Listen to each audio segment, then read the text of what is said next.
Just going this morning. It's 9:01. I think we're kicking off at 9. I'm sure we might have some people roll on. I'm Mary Tipton Woolley. I know I see some familiar names and faces or pictures or initials in the meeting. Mary Tipton Woolley, Executive Director for Undergraduate Admission at Georgia Tech. I've been at Georgia Tech since 2009 and have worked in admission for about 26 years. So glad to share a little bit with you today about data in our office. Where does it come from? Some common questions that we receive from campus partners as they're thinking about student data that I thought might be a helpful framework for our conversation today. And I'm really hoping that we'll have some time at the end for questions. You can see on my screen, I've got a presentation, but I've also got several different resources up that we can take a deeper look at if anyone has questions specifically about the Common Application or some of the other sort of data sources that we're going to talk about today. So with that, we will jump right in. And again, just want to say thanks to everybody for joining, and thank you to the organizers of this for including us in admission. We know that we are the start of most student records for undergraduate students at Georgia Tech are originating in our office. And we'll jump in and just start talking about where they come from, maybe. Okay, there we go. So just a couple of things and reminders. I'm talking about undergraduate student data only. So to level set, sometimes we'll get questions that'll say, can you tell us about your enrollment?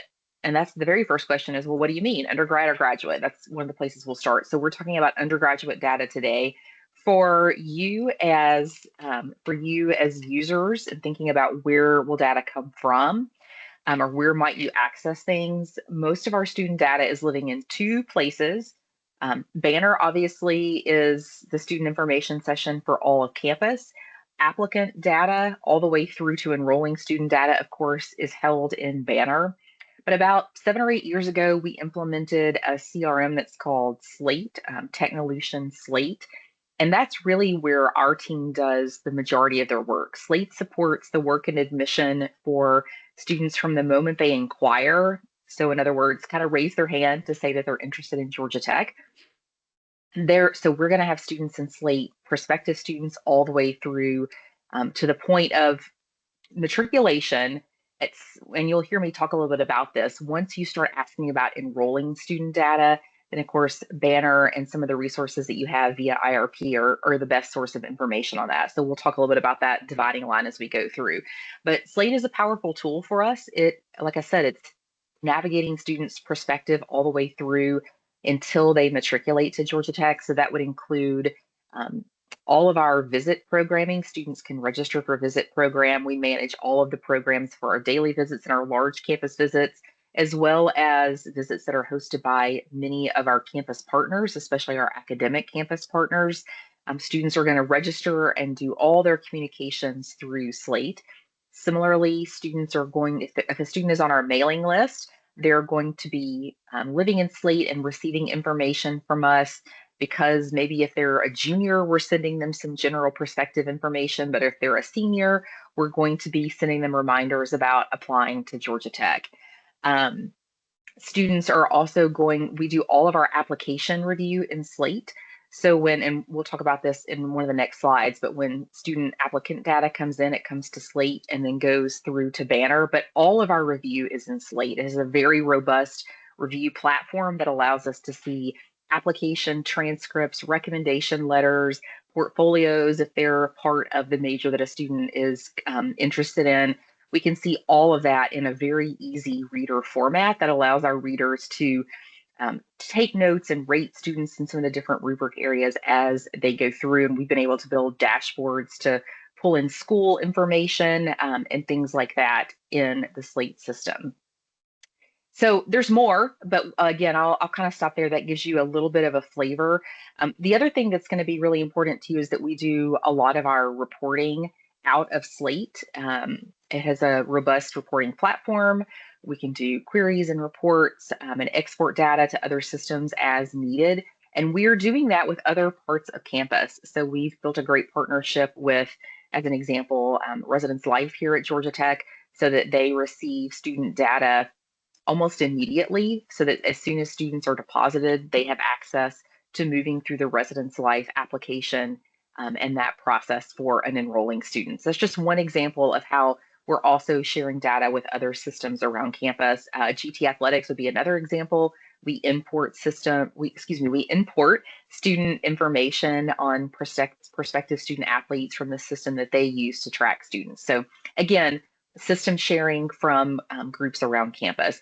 You heard me say that data for an applicant comes into Slate first. We clean that data up in Slate. We are going to do verification, any kind of duplicate record work in Slate before we pass information onto Banner, with the goal that the information we're passing to Banner is as clean as it can be. When we adapted Slate 7 or 8 years ago, we stopped putting prospective student information in Banner. And over the last several years, that has really cleaned up a lot of older data and a lot of incomplete data that caused a lot of duplicate records in Banner. We're managing that on the Slate side now, which has a pretty robust system for managing the record. Why can't I say that word this morning? Apparently my coffee hasn't kicked in yet. That record reconciliation and sort of avoiding duplicate records, which we know is really important. We're sending information between Slate and Banner several times a day. So today is a really good example. If you are into the admission calendar, you may know that today is our deadline for Early Action 2. This is typically our largest applicant round. Last year, we received over 30,000 applications for Early Action 2. This is for students that want to apply early action that are from outside the state of Georgia. And this is important to give you a sense of, we're sending information to Banner multiple times a day. But when we have this huge rush, because we know, many of you may know, that students tend to apply, we'll just say, in the last few hours, is a pretty common phenomenon. We know we are expecting to get several thousand applications even today, and we did over the weekend as well. So in this kind of sort of peak time, it'll actually take us several days to get all the applications loaded. So this is when you'll see a little bit of a lag from between Slate and Banner. But if it's just a random day later in November, when we've kind of gotten past this big hurdle and we don't have another deadline until January, you'll see that flowing on a much more routine basis. So that gives you a little bit of a sense about how data is flowing to our team. Now let me start back at the perspective. And by the way, I'm watching the Q&A. So if anybody posts anything there, I'll try to grab it. We probably have time for you to interrupt me, but as I always tell students when I'm giving presentations, if your questions get too wild, then we'll just hold them to the end. So just to kind of give you a sense of, where does prospective student data come from? The short answer to that is it comes from lots of different places. And this gives you a sense. What you're looking at on the right-hand side that says prospective student form, this actually lives on our website. And so a student could go and request to join our mailing list over there. What you see, the larger, I know it's kind of small, but if you squint or blow that up on your computer a little bit, you get a sense of where students are coming from. And you can see all the different places that students are going to enter our system as prospective students. And you can see there's GT Athletics, there's a student might send in material. They may attend an off-campus event, like if we go to a high school and we meet a student there. They may come to an on-campus event, like if a student comes to a preview or a daily tour at Georgia Tech. The Slate application, the things like webinars. But the part that I've kind of rolled out for you to see is all the different vendor sources from which we receive student data. And I think that's important to think about that. Admission offices the world over are seeking, we sort of, I won't talk too much admission today, but we talk a lot about the funnel in admission. So envision a funnel. The top of your funnel is when you want to bring in students to try to help them to be interested in your university. And so we're going to cast a wide net for that. And we do a lot of different things. We're doing, obviously marketing and communication. We are going to schools. You heard me talk about that. We have students that raise their hand for us before we ever meet them. But then we also are going out and actually partnering with vendors to try to bring students into our pool. And these are different. In some cases, a student may match on criteria for us. So a good example of that would be The College Board search, some of you may remember back in the day if you took the SAT or the ACT, and then lo and behold, you started getting lots of mailers from colleges because, they liked your score, they liked what you wanted to study, they felt like you were a match. That's what you'll see there from ACT search and College Board search. This kind of gives you a sense. But then there's also groups like Niche or Raise Me or You Visit, where students are doing maybe an agency or a vendor in this case is actually going out, and there's a way that students can raise their hand within their platform. So they might say, I'm interested in engineering and I want to go to college, a medium to large size school that's in an urban area that has D1 sports. Like they may go through some criteria, and that is going to be a match for Georgia Tech. And then because we're partnered with this vendor, we're going to receive their information if the students have given permission for that. So that kind of gives you a sense. The one thing I'll just draw your attention to is you see the largest bucket here is Common App.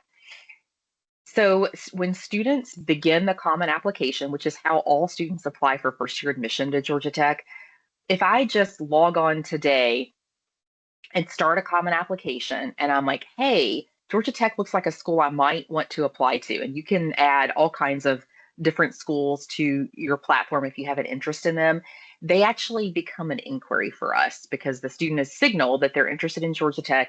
We receive their information. We can start sending them information, and then hopefully at some point they'll apply to us.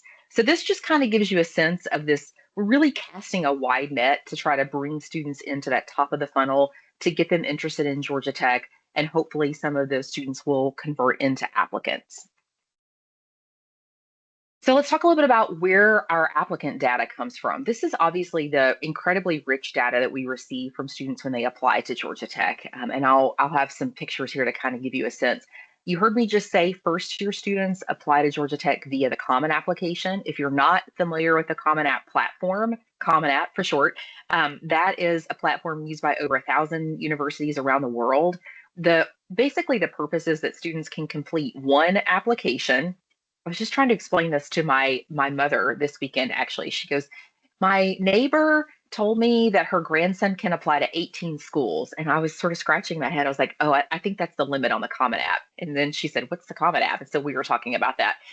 So obviously really different than when she and I applied to college. But the Common Application allows students to complete one application and submit that to over 1,000 different colleges. They do have a limit, as you just heard me mention.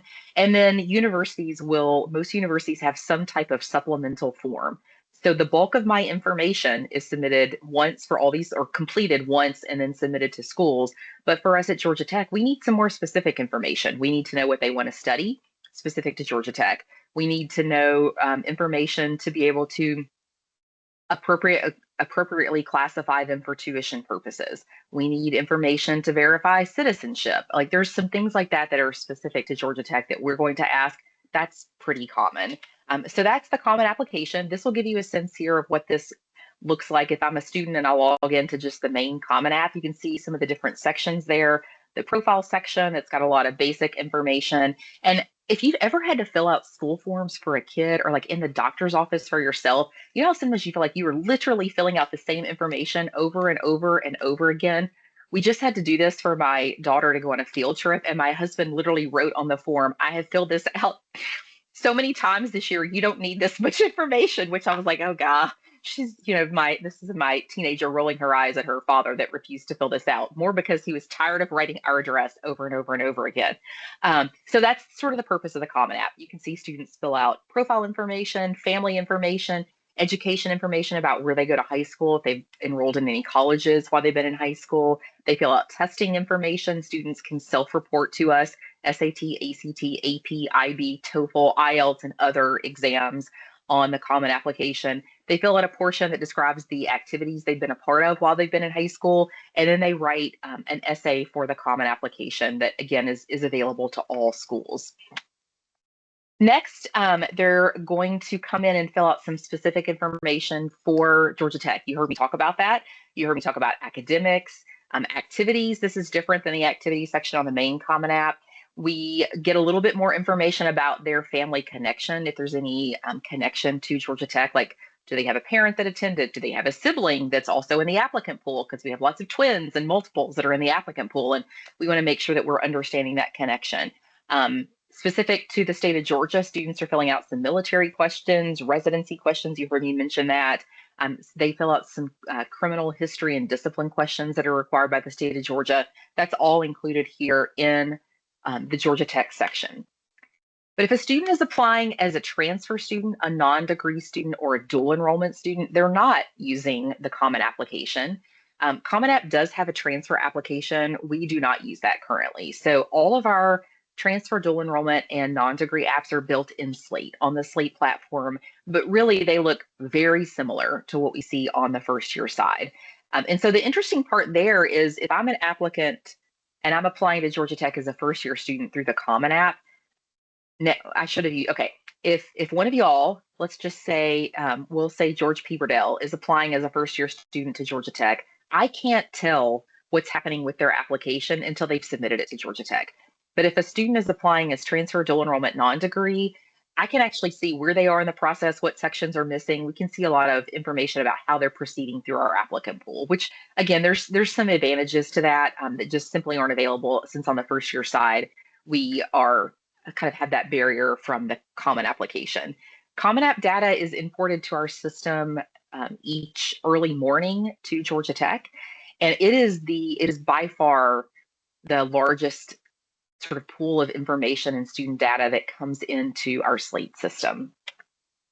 Some other places, you actually heard me mention some of these. So I told you students can self-report all of these different kinds of tests, but we also get official test scores sent from these agencies plus more, frankly. And we get a lot of electronic data now related to school transcripts, whether that's high school or college. Recommendations predominantly come, letters of recommendation predominantly come electronically to us now. There's other examples, school profiles, like different school information, and that's coming through a variety of systems. Parchment is a really big one for us. SCORE is a platform that's used by high schools, but that also allows high schools to submit transcripts and other information to us.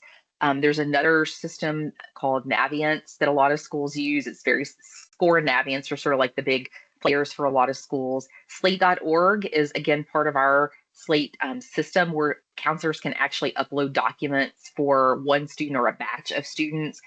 We sort of treat that with counselors as like it's like our second choice. We prefer to get these in the automated loads like through Parchment, SCORE, and some of the other platforms. We do still get some snail mail, not very much, but we do still get some snail mail. And then of course, the Common Application, again, not only does it send student data, but school counselors and recommenders, teacher recommendations, et cetera, can also come through the Common App platform. Okay, let me pause there for just a second and see if anybody's like sitting on a question. This also lets me get a sip of coffee while you're thinking about that. And if not, we're going to move in and talk about some common questions we get in our office. So I'm going to, again, pause for just a second, check the chat and the Q&A.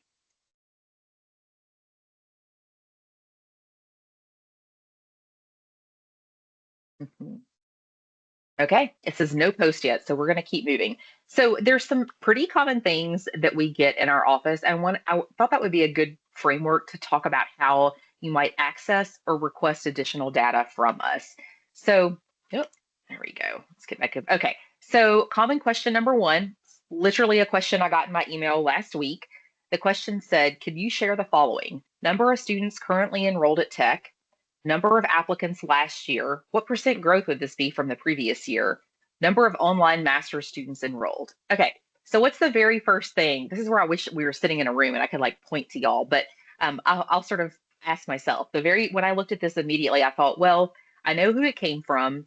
I'm pretty sure they're interested in undergraduate data, but I don't know if they're interested in, at least in the first two, by the way, the first two bullet points, but I don't know if they want just first year data. Do they want first year and transfer? Do they want them combined? Do they want them separate? These are all the kinds of layers, and you all work with data, so you understand this, that when people start asking questions, the devil is literally in the details here to make sure that we provide appropriate answers. But more importantly, this is a really common question that we get about enrollment, and we are not the ones holding that data. And in fact, people don't even need us. We always direct inquiries about enrollment to the Light site, and I'm incredibly thankful for that. I'm on the Light site quite a bit, probably multiple times a week, sometimes multiple times a day. I look at two reports most frequently, the admission report and the enrollment report. The admission report giving 10 years of data about applicants, admits, and enrolled students. And at the very top, that's done in a line graph. It's really easy to track. Into this question, this person would be able to answer the number of students currently enrolled. She could cut that by a lot of different things. First year transfer, are they a Georgia student? Are they a non-Georgia student? Are they engineering? Are they computer science? You can cut that in so many different ways. And then also it's obviously easy to then track the percent growth year over year from that. And then online masters, again, that's not even undergraduate admission data, not in our purview, but available to someone on the Light site. And that's where I would utilize the enrollment report that gives a little bit of broader data than just about the admission report. The other thing I should say about the admission report is it's divided between first year and transfer. So immediately that's going to let this person narrow down the question between the two. So again, that's a pretty common question. That's one that, hopefully over time people understand they don't even need to ask us. They can self-serve on that via the Light site. Okay, so this kind of gives you a sense of exactly what I was just talking about, this line graph. We've got, we can look by term. We can look if we want to dig into residency, if we want to know about female enrollment versus male enrollment, all different kinds of things that we can look at here on the Light site. And then for the number of students currently enrolled and whether or not people want to know about undergraduate versus graduate, they can find that here on the enrollment report. This is what I try to note a few things that trip people up. So let me actually go backwards just for a second, if I can, to this slide. One of the things I got a call, this was a few years ago before I was in this position, and somebody called me and said, "What is going on with enrollment at Georgia Tech?" And I was like, "What are you talking about?" And this is probably, I think it was in like March or April. And they were tracking this lower line, the gold line at the bottom, that looks lovely. We enrolled about 4,070 students this fall as entering first year students. That looks great.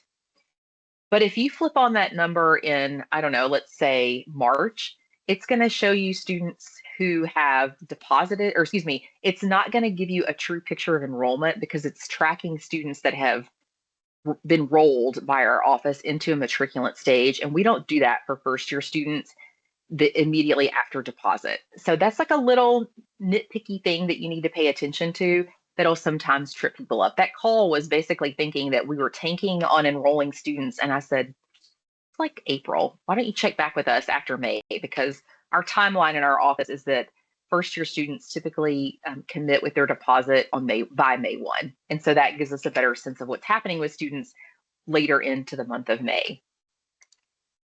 Another thing that I'll just mention here is this has come up a few times in this past year, people looking specifically to track what's been happening with dual enrollment students at Georgia Tech, which that number has grown tremendously. We had about a 50% increase a couple of years ago. So there's been a pretty big jump in that number, but they can be harder to find.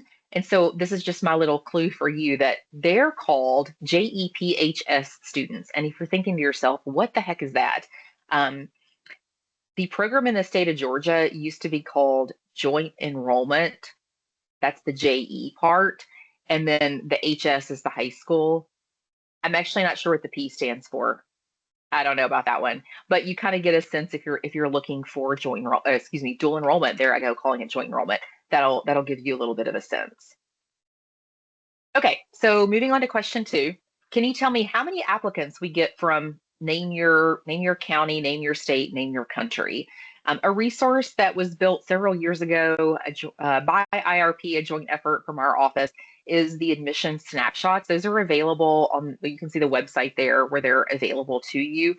They are great if you're tracking at the county, state, country level. At the high school level, that can be a little trickier. But if you want to think about county, state, country, this is a great resource for you to get big picture aggregated data. And this is a common question we'll get from like an alum. We'll call and be like, hey, can you tell me how many people are enrolled from name the county where they live? Or sometimes it's from people who maybe have a scholarship or a potential donor, and they're trying to understand the sort of scope for Georgia Tech students in their area when they're thinking about how they might frame a scholarship or an award. And so this can be a really great source of just aggregated data, because not only does it show you, it shows what you're looking at here. I just gave an example of Fayette County, Georgia. So that's Peachtree City down near the airport. You can see what you're seeing in the bottom part, the first year admission statistics. This is 2019 through 2024. So it's 5 years of data, which is great because you get kind of a broader picture. I understand that from the Institute, we've had 285,000, nearly 286,000 applicants. We've admitted over 50,000, enrolled 21,000 as first year students. And then I see averages, SAT, high school GPA, ACT, and rigor, which is like the number of APIB dual enrollment courses a student may have taken. And then in Fayette County, I can see that just over 1,400 students have applied. We've admitted about 513 of those. So you can see Fayette County is outpacing the Institute in terms of admission. And you can see how many students have enrolled. You can see the average SAT, high school GPA, ACT, and then course rigor. So again, that can be sort of some helpful aggregated data. You can also get a sense of the distribution of students across classes, and when students enroll from Fayette County, what are they most interested in studying? And this kind of gives you a sense here: biology, B-Med, business, computer science, ME. So just to kind of give you an idea of how you might use that. Another common question: can I get a list of admitted students? I said to send, but I could say to do whatever with, right? There is a need, a use case and a need for partners out on campus to understand who has been admitted to their area. So a really good example of this would be last year, the College of Engineering did a webinar where they invited admitted engineering students, and the dean and some faculty and advisors from the College of Engineering did a presentation for them. It was really well received. Another example might be in Scheller, where they actually are doing some note writing campaigns to admitted students. They also have a specific scholarship for entering students in the Scheller College of Business. Those are really good use cases for why they would want to understand not just aggregated student data on admits, but literally who's been admitted for my major. So this is available if you just want to look up like one student, that's available in Banner once decisions are released. But we keep admitted student list in our office, and those are made available to what I would describe as kind of a central department person. And it sort of depends on what kind of department we're talking about. As an example, I'll use Scheller again. There's an administrator there that has access to running an aggregated report that has information about Scheller students, and that's both for first year and for transfer. And then they also have access to running a live query that will return all active admitted students to Scheller College of Business. And that's really important, that active admit piece, because admission data changes all the time. I could have a student that we admit for Scheller, in December in our early action admit round, and the next day they could cancel because they've gotten an early decision to another school and they're going somewhere else. And so then if 3 days later Scheller wants to send out a note card saying congratulations, you can see what's happening here. That sort of crosses in the mail with the fact that the student's already withdrawn their application to Georgia Tech. So our data is moving and shifting all the time. And one of the biggest things we've tried to work with campus partners to understand is if you run a query, download a file, save it, and go back to it a week later, it's stale. Frankly, it's stale a day later. And so it's really important to keep that data fresh when you're thinking about reaching out to admitted students. We do not typically share individual student information for students in other decision categories, though there are some colleges and campus partners that are doing some of their own data analysis, and we can send them a list of students where there's no identifying markers so that they can sort of understand what's happening with students, but they don't know their name and some of that kind of information. And that kind of brings me to the last part. This won't surprise you.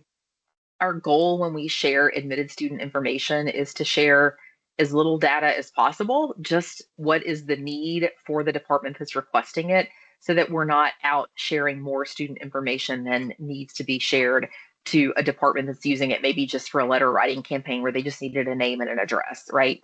So we want to be really cautious about that. That's available in Banner. I have a resource list at the end of this presentation that if you have an interest or you're trying to understand how that can be accessed, you'll know the resource where you can actually make a request. The other thing I'll say is once we have admitted students, we have a lot of not just departments, but also student organizations that want to reach out to students. And we hold that pretty close to the vest. We are not giving out a list of admitted students to student orgs. We do provide a list to someone in campus life. So a student organization can go to them centrally and make a request. But we're trying to help them understand the amount of information coming from us, Georgia Tech, plus all the other schools they've applied to, that sending something in the middle of that is likely not in their best interest, especially if it's just an email. And so that's something that we really try to hold on tight to without sort of a better use case for that. So another common question, can you give me some statistics about our enrolling first year class? What's your average SAT? What's your average ACT? How many students are in the top 10% of their class? That's all available via the Common Data Set. And that's a really good, easy to use resource. Again, you don't have to ask anybody in our office. It's already been done for you. That's available on the IRP site. You can see several years back there. I usually just go in and literally Control F and type the word admission so that it takes me to the appropriate page for undergrad. And this is just one part of the data that you can see there, but you can actually see percent of first, as you can see, first time, first year students broken down by score bands. You can see that also in percentiles, which is a pretty common way to report testing data. You can see that for both the SAT and the ACT. If this were live and we were scrolling down the page, you'd get to some information about GPA and class rank and some other information here for first year students. And then you get to the same kind of information, though not the same literal statistics for transfer students as well. I think I have one more. Okay, so now we get to one where you might need to ask us a question. How many students applied for ME last year and how many enrolled? So for transfer students, you can track that on Light, pretty easy to track that. For first year students, you can track that on Light. However, there's a little wrinkle in information about students by major or college. And if you're not, hopefully most of you are aware of this, but when a first year student applies for admission, they do have to tell us the major they think they want to study at Georgia Tech. If a student is admitted, we'll use my example here is mechanical engineering. If a student has said on their application that they want to study mechanical engineering and they are admitted and they decide to deposit, which indicates their intent to enroll at Georgia Tech, they decide to deposit. At that point of deposit, they have one chance to do what we call confirm their major. So basically, that is the student saying, yep, I still want to study mechanical engineering, or nope, actually, now I think I want to study computer engineering. And students can do that for all of our academic programs currently, with the exception of computer science, because that does now, students have to either be admitted in as a first year student or they can apply as a current Georgia Tech student to transfer into that program. That's where we are currently. That could change. And then also for music technology, because music technology requires a portfolio. So those are limitations, but otherwise students do get that one-time confirmation. And that can get a little tricky to track. So depending on your use case, you might want to know a student's initial major and their current major. That's how we talk about it in our office, so that we can see how students are moving between programs. But again, that's only at the deposited stage. If you just wanted to know right now how many students have applied for mechanical engineering, you could get that off the Light site. But if you need to do something a little more in depth, or you want to understand that initial versus current, that's something you could talk to our office about. Let's see. Yep, I see a question in the Q&A. Are most of the reports that I'm talking about in Light or other admission IRP reports available to the general public, or is there a login required? And the answer, which is like the best admission answer ever, it depends. Let's see, I can actually flip over and show you this quickly. There we go. Okay, so here's the Light site. The two things I mentioned, admission right here, it's the upper right-hand corner. That is not secure. You can see these locks. that would require a login, but this is available, publicly available. And then if you scroll down to enrollment, here we go. The enrollment report, there's actually two, but one of those is also not behind a secure login. For the common data set, this is also public facing. And so again, this is on the IRP site, but you can see common data set here going back to 2003, 2004. So you've got a lot of data you can use there, and then it's just a PDF, hence the Control F. So hopefully that answers that question. Okay, just a couple other things for me, and then I'll be happy to take any other questions that may be on your minds. Key admission terms that I just wanted to sort of talk through for a minute. You heard me talk a lot about prospective students, so I probably should have said this up front, but these are students that are interested in Georgia Tech in some way. We know that that ranges from not very serious at all but their parents told them, sign them up for something, all the way to I'm working on my application. Once a student submits an application, we now consider them to be an applicant, no longer a prospective student. If a student has an admission decision and that decision was admitted, then they have the opportunity to deposit. So a deposit is signaling their intent to enroll. But if any of y'all track admission data closely, you probably know that in most years we lose some portion of our deposits from the time of deposit to the time of census.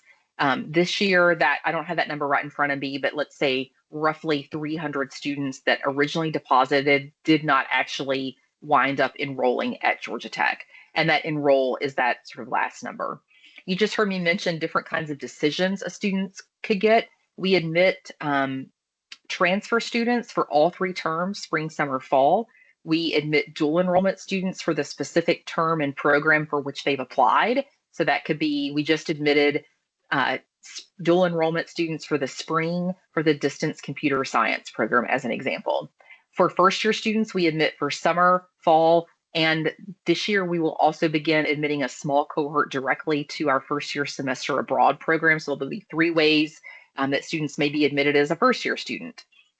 There's other decisions that we give to first year students. Deny is pretty clear. A deny pathway means we've said no to their first year application, but a student is told about a way they can come back again as a future transfer applicant and meet specific requirements to be competitive for admission. And then kind of in between admit and deny are really what are kind of holding decisions. A defer student is somebody that was not admitted or denied early, but we're going to look at their application again with our regular pool in the winter, spring. And then a waitlisted student is someone who, after regular decision, one of the things about admission is it's like an art and a science. And so we have all this data. That's the science part. We understand historically how students have behaved depending on, where are they from? What do they want to study and other factors. But they're 17 and 18-year-olds and their parents on the first year side and their college students on the transfer side. That does not always translate exactly to how they're going to behave. And so that's kind of the art of it all. And the waitlist allows universities to essentially protect enrollment. That could happen. 2 different things could happen. One, we're actually protecting from over enrollment. We have had years in the past, and if y'all been at Georgia Tech for a while, you know that there have been years that we over enrolled the number of students we're expecting a few times while I've been here by more than 100. So a waitlist can help buffer from that. What our approach has been last year and this year is to essentially aim for enough admits to come under our class goal. So if students overperform in what we call yield, which is like how many students that are admitted end up depositing, we can, if they overperform, we have space for that. But if they perform like we expected, or if they underperform, the waitlist will help us fill that gap that remains. And most waitlist activity is in May or early June, just to kind of give you a sense. And so you've been seeing more waitlist activity over the last few years. That's intentional. We are hoping to use that to provide a soft landing, if you will, for our first year class. We do that a little bit on the transfer side, but transfer behavior is a little bit different. Their yield rates are higher.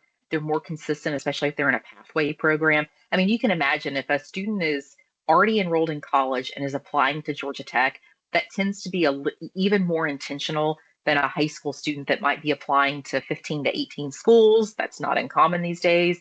Might be admitted to, 8 to 10 of those, and they're making decisions within that. I also listed some other terms here: student type, term or round. That's obviously the entry term. You might hear that phrase. Application plan. You heard me talk in the presentation about early action versus regular decision. That's application plan. You heard me talk about major. One thing we didn't talk about was residency and tuition classification. Tuition classification is what a student pays. Are you a Georgia resident?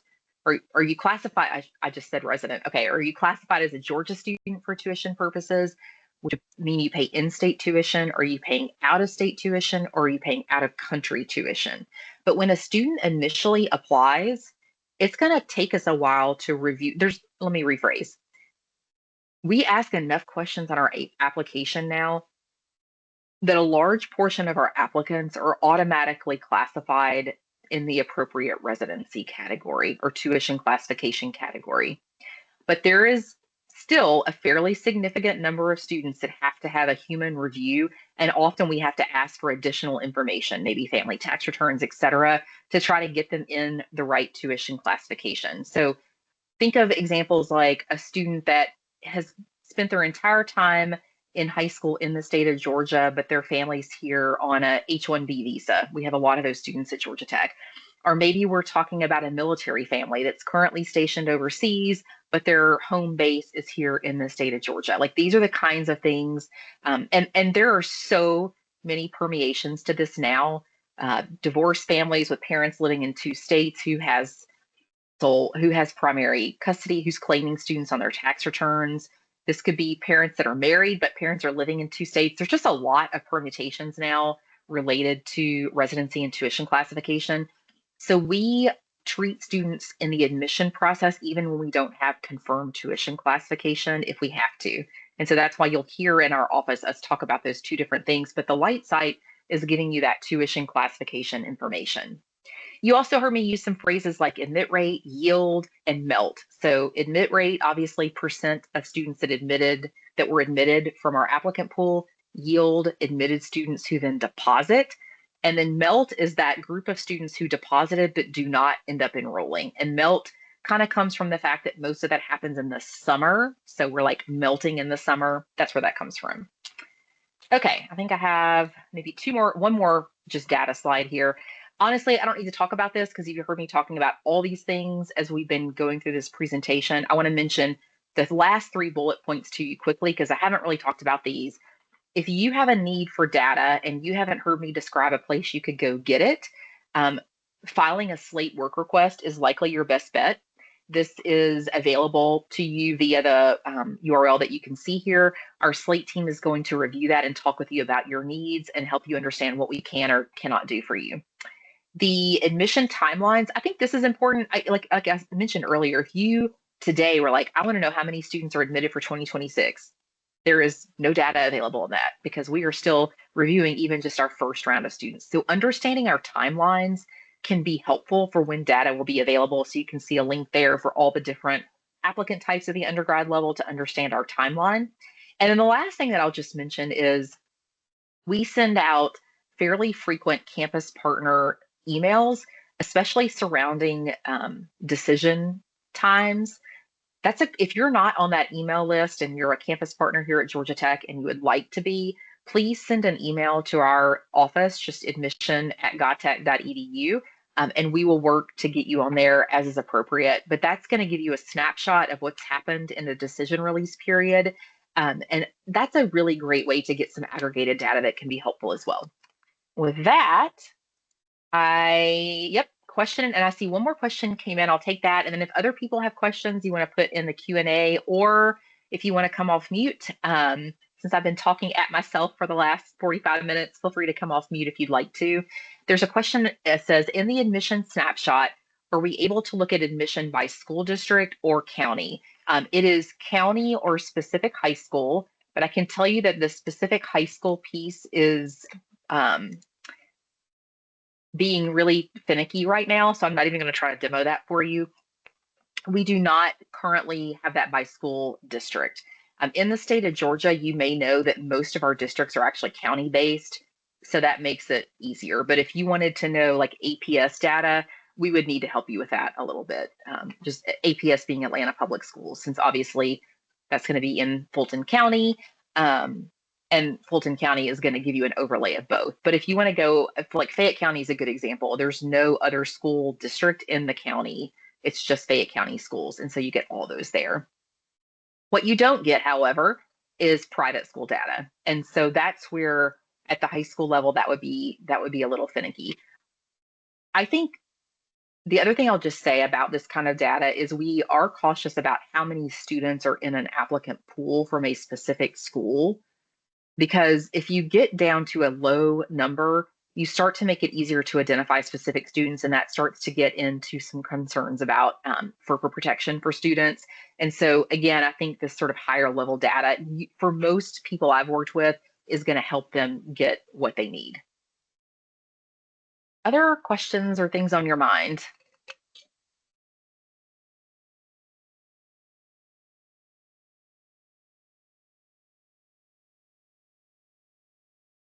Nothing. Everybody's ready to like rock and roll with their admission data for the, let's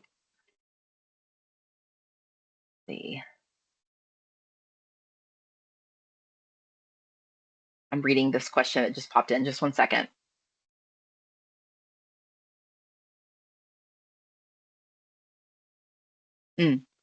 Okay, so the question is essentially for incoming spring and fall first year students, when is the most accurate time to pull a report on enrolled students? So my quick answer is after census, but you may have a need for it before that. I don't know exactly your use case here. If you want to come off mute, the person that asked that and nuance that a little bit, you can look at enrolled students. Like I've been watching enrolled students since, the middle of May, like enrolled versus deposit, because that's where we were really starting to watch melt. But of course, it's not, if your use case is how many are coming, then what I just described would be the best option for you. If your use case is how many are here, I would wait until after census because that's when it's official. If you're like me and you're forced to report data on who is here before census, I always couch it with this won't be official until October in the fall, as an example. But here's where we are now, and here's my estimate. That's how I typically talk about it when we're asked to sort of talk about enrollment and project enrollment prior to, sometimes even prior to students showing up and moving in, but definitely prior to census. Hopefully that helps.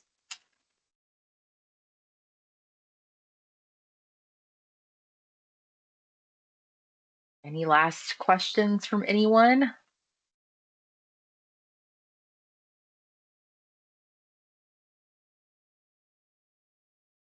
All right, I don't see anything else in Q&A, and I don't see anything else in chat. If there's anything that I talked about that you have further questions, feel free to reach out. If I'm not the right person, there's a good chance I'm not. I will get you connected to the right person. And otherwise, I hope you enjoy the rest of your day and week. Thank you all so much for starting your Monday morning with me and with Undergrad Admission. And thank you to everyone for your great partnership.